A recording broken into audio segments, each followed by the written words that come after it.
고린도후서 11장 1절에서 3절까지 한 목소리로 같이 읽습니다. 원하건대 너희는 나의 좀 어리석은 것을 용납하라. 청하건대 나를 용납하라. 내가 하나님의 열심으로 너희를 위하여 열심을 내노니 내가 너희를 정결한 처녀로 한 남편인 그리스도께 드리려고 중매함이로다. 그러나 나는 뱀이 그 관계로 하와를 미혹한 것 같이 너희 마음이 그리스도를 향하는 진실함과 깨끗함에서 떠나 부패할까 두려워하노라. 아멘. 자, 서로 인사합시다. 사랑합니다. 한번 하겠습니다. 사랑합니다. 지난 주일, 지난 우리 목요일이죠. 주민 초청 잔치를 했는데 모두 수고 많았습니다. 날씨가 그때 지난 한 주간을 우리가 살아봤지만 제일 좋았던 것 같습니다. 하나님께서 은혜로 덮어주셨다 이렇게 생각합니다. 처음에 이 목회를 시작할 때 2016년도였습니다. 그때 보면은 남 모르는 곳에 교회당을 이제 지어 놔놓고 개척을 했어요. 오는 사람이 한 명도 없는 거예요. 우리 가족끼리 이렇게 예배를 드리고 나니까 주일날 예배를 드리고 나면 오후 시간이 무료해요. 장로님은 잘 아시지만 그곳이 또 이게 햇빛이 많이 들거나 그런 장소가 아니었기 때문에 굉장히 좀 답답했습니다. 그래서 오후 예배를 마치고 오는 사람도 없고 저하고 집사람하고 처갓집에 자주 갔습니다. 고령에 이제 자주 갔는데 고령에 가니까 우리 장인어른께서 바쁜 거야. 바쁜데 왜 바쁘냐 하면은 기도 받으러 오는 사람들이 있었습니다. 암 환자가 5명 정도 되는데 그래서 저분들이 요양원에서 왔는데 너무 바쁘다는 거라. 그래서 제가 좀 도와드릴까요 하고 이제 같이 기도를 하게 됐습니다. 그래서 거기에 기도실이 따로 있는데 기도실에 가서 몇 사람은 제가 기도를 하고 또 몇 사람은 장로님이 기도를 했는데 그분들이 처음에 이제 기도를 하고 나니까 믿지를 못하는 거죠. 저한테는 장로님은 믿는데 저를 믿지를 못하는 거야. 믿지를 못하니까 저한테 기도받았던 사람들이 마지막에 가서 장로님한테 점검을 다시 하는 모습을 봤습니다. 그 속에서 보면은, 야, 저분들이 저렇게 정말 이게 믿지 못할까, 또 신뢰를 이렇게 얻기란 참 힘들구나, 이렇게 생각을 했어요. 사람이 보면은 살아가는 데 있어서 누구나 다른 사람으로부터 인정받기를 기뻐합니다. 그러한 욕구가 있는 거예요. 다 존중을 받고 싶어 하고 인정받고 싶어 하는 것입니다. 우리가 심리학에서 그 메슬로우라는 학자가 인간의 욕구 단계를 이렇게 분석을 했는데 제일 하위적인 욕구가 뭐냐? 생리적인 욕구였습니다. 생리적인 욕구가 충족되고 나면 그 다음에는 보면은 어딘가 소속하고 싶고 누군가로부터 사랑받고 싶은 소속과 애정의 욕구를 느끼게 됩니다. 그것이 또 충족되고 나면은 안정되고 두 번째가 참 안전의 욕구이죠. 안전의 욕구가 충족되고 나면은 소속되는 거. 그 다음에는 보면은 존중의 욕구예요. 존중의 욕구. 마지막에 보면은 자아 실현의 욕구입니다. 그래서 인간은 이 존중받고 싶어 하는 욕구 자체는 아주 원초적인 것이 아니고 굉장히 이제 모든 이 욕구들이 좀 충족됐을 때 생리적인 것, 안전의 욕구, 사랑의 욕구 이런 것들이 충족되고 나서 뭔가 남에게 인정받고 싶어 하고 존중받고 싶어 하는 욕구가 있게 마련이라는 겁니다. 바울은 일평생 동안 사역을 하면서 보면은 요즘 우리말로 하면은 덕이 없었어요. 인덕이 없었다. 이렇게 볼 수 있습니다. 전부 다 바울의 이야기를 들은 사람들이 감동받고 감화받고 예수 그리스도께로 돌아오는 사람들도 있었지만 배척하고 전부 박해하고 배반하고 그런 사람들이 훨씬 더 많았던 것을 우리는 성경을 통해서 알 수가 있습니다. 특별히 또 이 바울에게는 어떤 것이 있습니까? 예수님의 12제자와 달리 다메섹에서 부활하신 예수님을 만났어요. 그래서 태생 자체가 예수님의 12제자하고는 다른 그러한 모습의 사도였습니다. 그런데 그것을 가지고 자기는 주장을 하는데 예루살렘에 있는 사도라든지 거기에 있는 그리스도인들, 간 예수를 믿기 시작한 사람들이 이 바울에 대해서 인정한다는 것, 이것을 얼마만큼 인정하느냐는 정말로 좀 미지수다 이렇게 볼 수가 있습니다. 그래서 서신서 곳곳에서 이 바울은 뭘 이야기하느냐, 사도권에 대한 변증을 계속해 나와요. 너희들이 나를 참 사도라고 생각하지 않는 사람들이 있는데, 또 그렇게 이야기하는 사람들이 있는데, 내가 참 사도가 맞다는 것을 가지고 계속적으로 이 사람들을 설득해 나가는 모습을 볼 수가 있습니다. 고린도 교회는 어떻습니까? 특별히 예루살렘 교회에서 온 거짓 사도들이 이 사도권의 문제를 계속 제기를 했던 겁니다. 그래서 성도들이 그 사람들의 이야기를 듣고 바울에 대해서 동조하기는 커녕 의심을 하게 되는 겁니다. 아, 정말로 바울은 우리를 사랑하지 않았나? 또는 바울이 정말 사도가 맞나? 이런 의심을 이렇게 가슴속에 품게 되었습니다.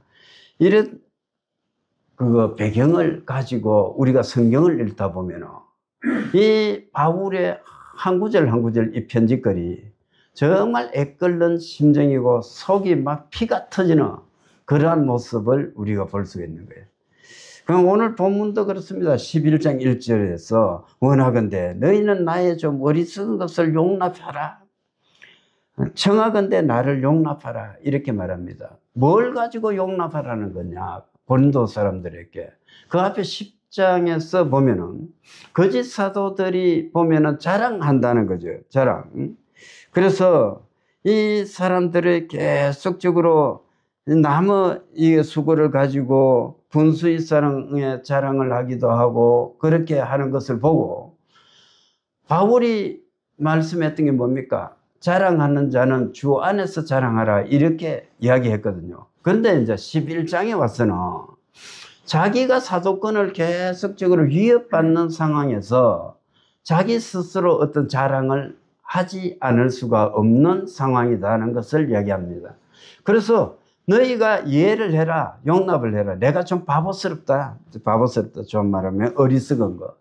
다른 사람들로부터 방금 전에 내가 편지를 쓰면서 자랑하지 말라고 이야기를 했는데 내가 지금 자랑을 해야 되겠다 이 이야기를 하고 있는 것입니다.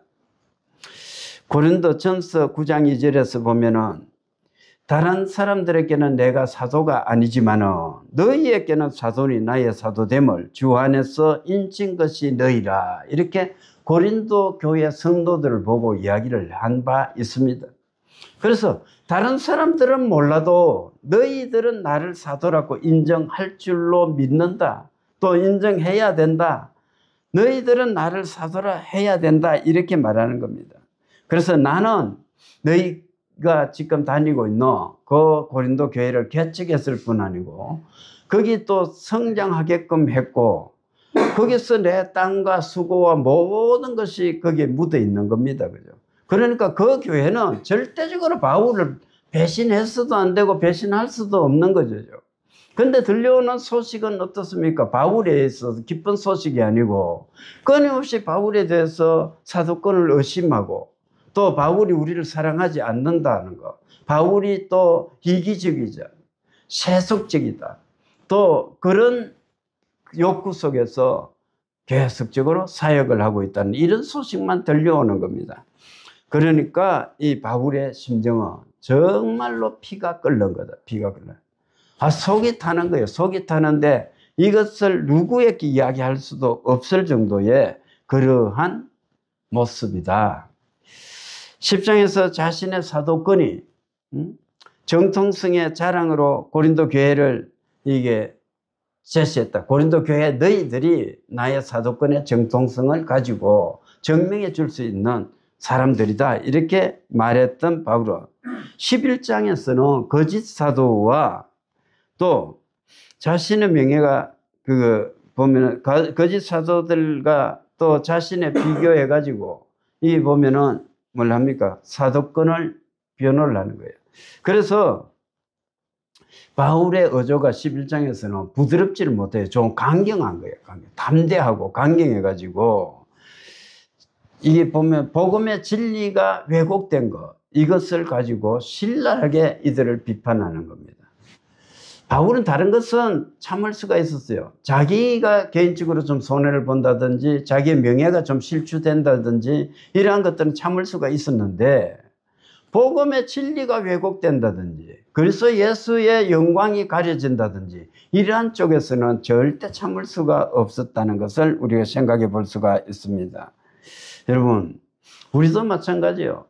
우리가 이 시대를 살아가면서 사람들에게 복음을 전하는데 그 복음을 전하는 행위 자체가 조금 우리에게 뭐 조롱을 받는다든지 다른 사람으로부터 또 핍박을 받는다든지 이러한 것들 개인적인 것이라면 충분히 받아 넘길 수가 있는 겁니다. 그러나 복음이 훼손되고 진리가 훼손되고 또는 변질되고 또 복음이 다른 사람하고 이야기하다가 타협돼 가지고 내 자신의 정체성을 잃어가는 모습이라면 우리가 결단코 양보할 수 없지 않습니까?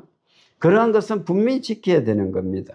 그래서 이 교회의 이 질서가 무너진다든지 또는 교회가 또 복음의 진리를 왜곡시킨다든지 이러한 현상에 대해서는 강하게 맞서서 싸워야 되는 거예요. 양보할 것이 있고 싸워야 될 것이 있습니다. 그럼 우리는 단호하게 이러한 것들을 대처해야 된다 이렇게 생각합니다. 여러분, 바울이 먼저 1절에서 자기 자랑에 대해서 변호를 하고 있는 겁니다. 너희들은 나를 용납하라 이렇게 말합니다.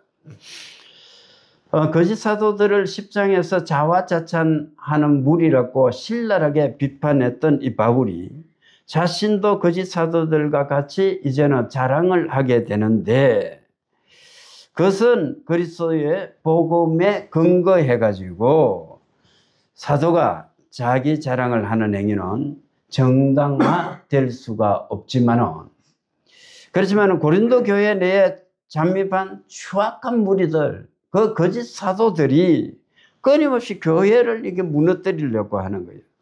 그래서 그 사람들을 분쇄하고 교회를 바로 세우기 위해서는 자신의 능력과 그리고 모든 것 탁월성을 과시해 가지고 사도로서의 어떤 진면목을 보여줄 필요가 있었다 이렇게 생각해 볼 수가 있습니다.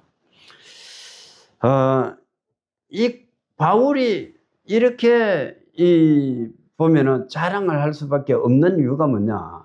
고린도 교회 성도들이요. 거짓 사도에게 넘어가 버렸거든. 그러니까 거짓 사도에게 넘어가 가지고 거짓 사도들을 어떻게 합니까? 존경하는 거예요. 존경하다 보면 따라가는 거죠. 그들의 말은 무조건 따르는 겁니다. 또 그러한 존경을 하고 모든 무리가 그들을 따라가는 가운데서 이러한 거짓된 사도들의 거짓된 가르침, 진리를 왜곡하는 것을 완전히 바로잡기 위해서, 타파하기 위해서는 바울이 담대히 이렇게 변증을 해야 되었다 이렇게 볼 수 있습니다. 그리고 자기의 능력을 보여줄 필요성이 있었다. 그래서 지금까지는 보면은 뭐 1장에서부터 쭉 이어졌던 그러한 부드러운 모습에서 이제는 강한 모습으로 바뀌게 되었던 것을 볼 수가 있습니다. 그래서 1절은 내가 지금 자랑하는 것은 불가피한 선택이라고 이렇게 이해를 해달라고 용납을 이렇게 구하는 겁니다. 2절은 보면은 바울의 역할입니다. 바울의 역할.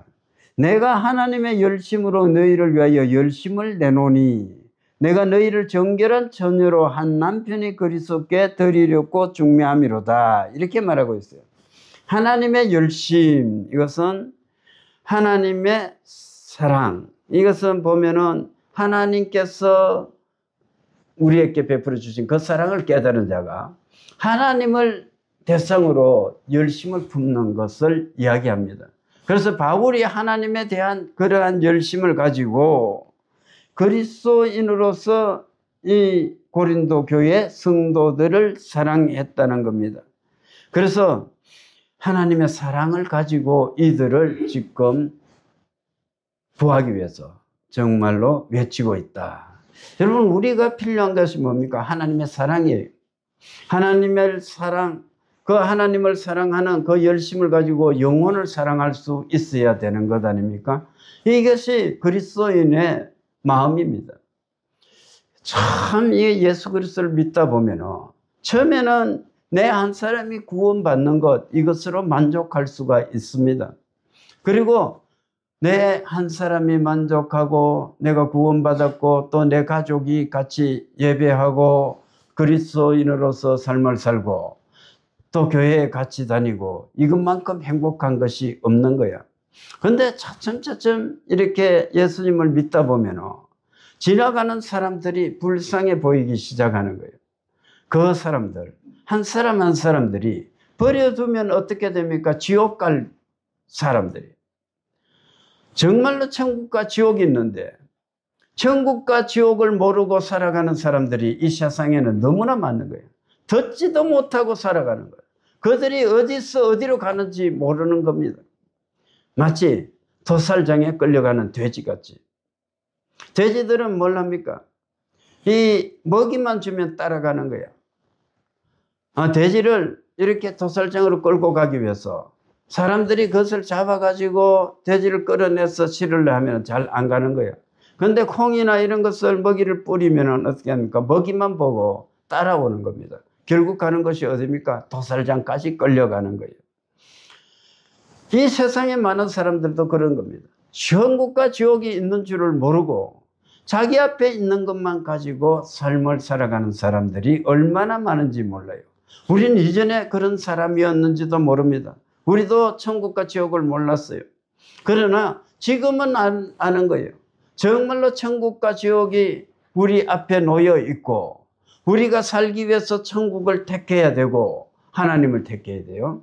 그리고 우리가 살기 위해서 이 천국 길을 가고 있다면 이 세상에 버려진 수많은 사람들이 이 예수 그리스도를 믿어서 천국에 가기를 소망해야 되는 것입니다. 그것이 그리스도인의 사명이다 하는 겁니다.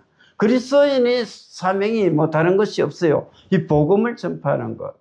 아직도 이 진리를 모르는 사람들에게 예수 그리스도를 알게끔 하는 것, 이것을 우리가 전하는 것이 뭡니까? 사명이다. 이렇게 볼 수 있습니다. 이 바울이 열심을 가졌는데 바울의 열심은 어떤 것입니까? 독점적인 것, 독점적인 것. 이것은 다른 사람이 여기 개입하지 않는 거야. 어떤 겁니까? 비유를 한 것이에요. 남편과 아내의 사랑에 비유하고 있습니다. 그래서 정결한 처녀로 한 남편인 그리스도께 드리려고 이렇게 말하고 있어요. 우리가 어떤 사람이냐? 우리는 하나님의 백성이죠. 그런데 그리스도 예수의 신부로 부름을 받은 거예요. 그래 그리스도 예수의 신부로 이 세상에서 부름을 받았다면 우리의 삶이란 어떻게 살아야 될 것인가? 정결하게 살아야 됩니다. 그래 여기 보면은 한 처녀, 그죠? 정결한 처녀가 한 남편인 그리스도께 드려지기 위해서 이렇게 표현하고 있잖아요.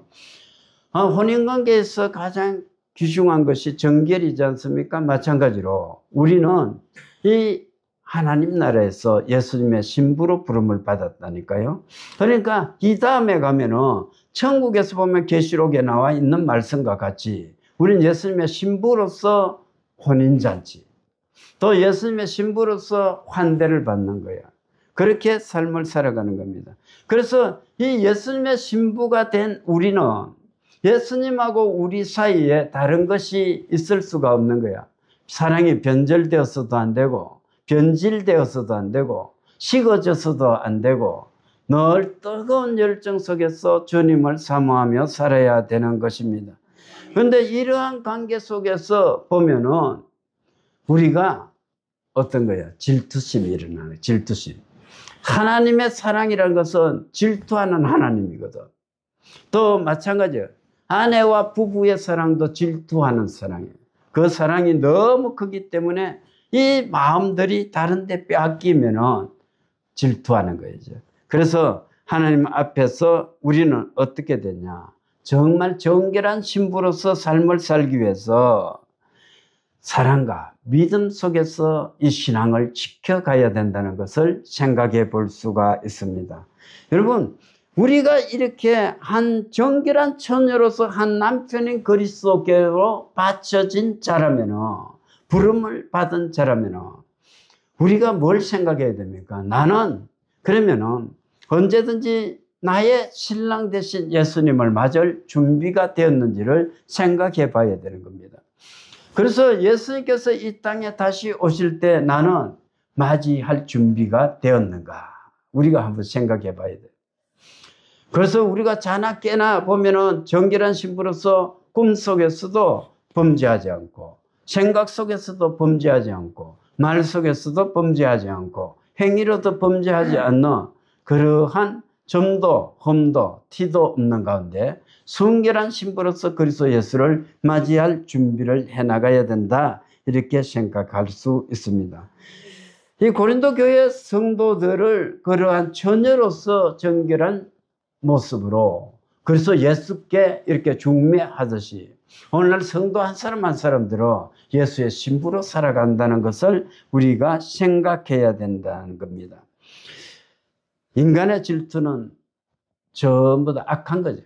인간이 인간을 보고 질투하는 것은 악하지만 하나님의 질투는 정반대입니다. 미덕입니다. 하나님께서 선한 영향으로 우리를 이렇게 질투하시면서 우리 한 사람 한 사람을 올곧게 살아가기를 원하고 사랑하고 계신다는 것을 지금 깨달아서 우리는 정말 하나님을 위해서 충성을 다하는 저와 여러분 될 수 있기를 주님의 이름으로 축원합니다. 자, 우리는 이 깨끗해야 돼. 깨끗해. 영혼이 깨끗해야 돼. 이 말씀은 영적인 순결함이 그리스도인의 첫 번째 특성이다, 이렇게 말할 수 있습니다. 영적인 순결함하고 정직함, 이것은 떼놓을 수 없는 겁니다.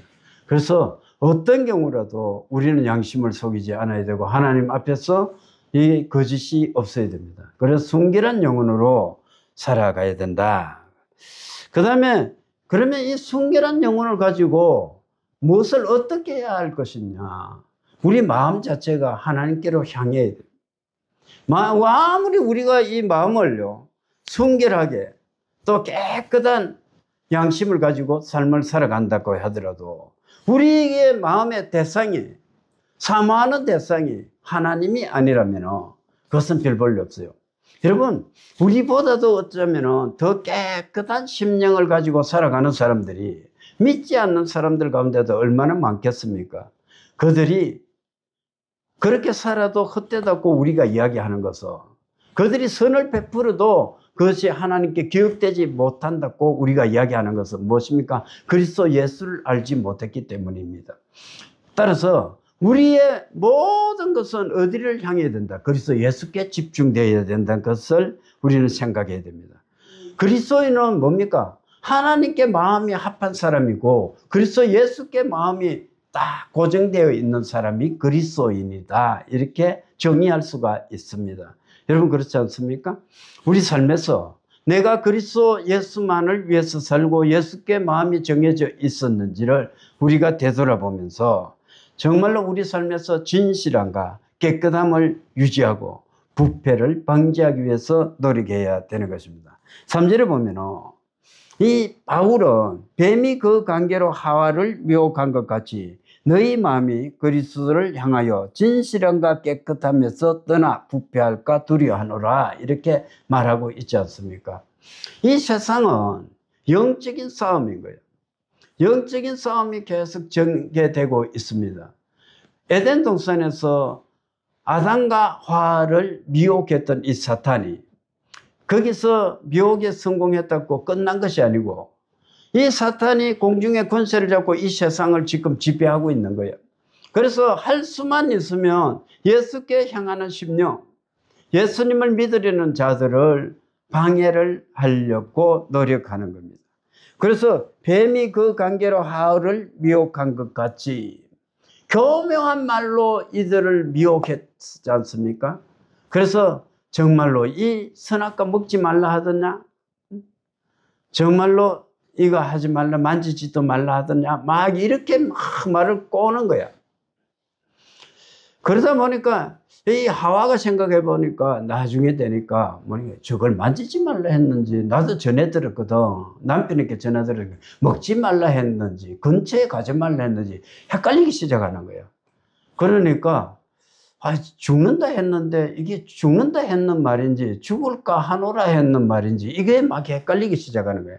그 말이 이제 보면은 이제 하와가 그거요 따먹으면 안 된다 그러던데요 이렇게 이야기를 했다 치면은 그래 맞아 따먹으면 안 되는 거는 맞아 하면서 이상하게 꼬아가지고 긴 말을 해가지고 그렇지만은 이 따먹으면은 너희가 하나님처럼 될 수도 있고 그럴 수도 있는 것 같은데 그래서 하나님이 막은 것 같아 내 생각에는 막 이렇게 이야기를 장황하게 설명하니까 그 말에 싹 넘어간 것 아닙니까? 오늘날도 마찬가지. 어떤 사람은 어떻습니까? 예수 믿으면은 안 믿으면 집에 우환이 온다는데 막 이렇게 이야기하는 사람들도 있잖아요. 또 어떤 사람은 어떻습니까? 진리의 말씀이 들어가도 안 돼. 나 이것은 안 믿어 이야기하는 사람도 있습니다. 엊그제 보십시오. 내가 옛날에 예수를 믿었는데 한 사람이 그랬잖아요. 그러니까 복음을 내가 전하면서 예수님을 믿으라 하니까 아니 나는 이제는 평생 동안 불교에 이제는 그거 변하지 않고 불교를 믿을 겁니다. 그럼 왜 그러냐 하니까 처음에는 집사했다는 거예요. 그 집사로서 개신교를 믿다가 얼마 있다가 천주교에 갔다는 거예요. 천주교에 갔다가 이제는 불교를 믿는다 이렇게 이야기하는 모습을 봤습니다. 그 사람이 믿은 것은 실제적으로 하나님을 믿은 적이 있습니까? 없는 거예요. 하나님을 알고 하나님을 믿은 사람은 절대적으로 다른 종교에 갈 수가 없습니다. 성경을 한 번이라도 읽어가지고 성경을 깨달은 사람, 말씀 안에서 굳게 선 사람이 다른 종교를 택한다고요? 어림도 없는 소리입니다. 여러분 생각해 보십시오. 이게 흔들리는 것은 내 신앙이 뒤로 물러가거나 또는 내가 다른 종교에 기웃거리거나 또 내 마음이 이게 보면은 진리에서 멀어지는 경우는 성경을 모르기 때문입니다. 성경을 안 읽기 때문에. 겨우 일주일의 신앙을 뭘 가지고 하느냐? 목사의 설교 한 편을 가지고 신앙을 유지하다 보니까 얘 보면은 호흡이요. 가팔라서 숨이 안 되는 거야. 이렇게. 보면은 가물 때 보면 물고기들이 물이 없어가지고 막 한 군데 요만한 웅덩이 있으면 거기 다 몰려 있거든. 그런 경험이 참 어릴 때 많이 있었습니다. 그런데 그것들을 숨 쉬는 거 보십시오. 막 헐떡이는 거예요, 헐떡이에요. 숨을 못 쉬갖고. 조금만요, 그 물에서 약간만 벗어나면 죽어버리는 거예요. 그러면서도 그리스도인이라고 자처하며 살아가는 사람들이 얼마나 많습니까? 여러분, 우리는 그랬었나 안 돼요.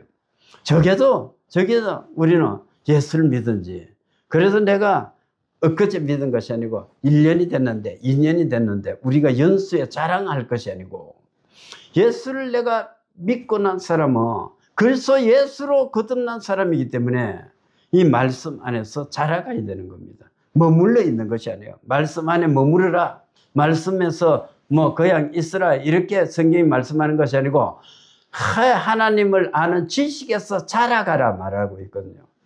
끊임없이 우리가 노력해야 되고 그리스도 말씀에 붙어서 삶을 살아가야 된다는 것을 생각해 볼 수 있습니다. 이 세상은 이 마귀와의 싸움이에요. 우리가 머물러 있으면요, 이 마귀가 계속적으로 어떻게 합니까? 유혹을 합니다. 우리가 아예 활동을 하지 않는 사람이라면 마귀는 거들떠 보지도 않는 거예요. 그냥 버려둬도 지옥 갈 건데 뭐. 교회당은 나와도 예수를 믿지 않고 살아가는 사람들이 많이 있지 않습니까? 예수를 믿지 않는 자는 심판받는 거예요. 교회당에 나와도. 근데 교회당에 나와가지고 예배를 드리면서 예수님을 믿는 자들은 어떻게 합니까? 영접하는 자, 그 이름을 믿는 자들에게는 하나님의 자녀가 되는 권세가 주어져서 천국 가는 것이고, 교회당에 같이 앉아 있어도 예수를 믿지 않고 나오는 사람들이 있습니다. 그 사람들은 천국에 가지 못하는 것을 잘 알고 있지 않습니까? 그래서 그 싸움을 지금 하고 있는 거야, 지금도. 그래서 악한 영들이 끊임없이 우리를 미혹해서 지옥으로 끌고 가려고 하는 이때 우리가 어떻게 해야 되느냐? 자신을 지켜야 된다. 그 자신을 지키는 것이 뭐냐? 진실함과 깨끗함에서 떠나지 않는 것, 부패하지 않는 것, 이렇게 결론을 맺고 있습니다. 여러분, 이 한 주간도 삶을 살 때 이 말씀을 생각합시다. 자, 우리에게 자랑할 것 많습니다. 그러나 내 자랑은 다 감춰지는 거예요. 주의 십자가가 우리의 자랑이 되어야 될 줄 믿습니다. 우리는 하나님의 사랑을 간직한 사람이에요. 하나님을 사랑하는 그 사랑으로 세상 사람들을 사랑합니다. 어떻게? 땅끝까지 증인되어서 그들에게 이 하나님의 말씀을 전하면서 살아가야 됩니다.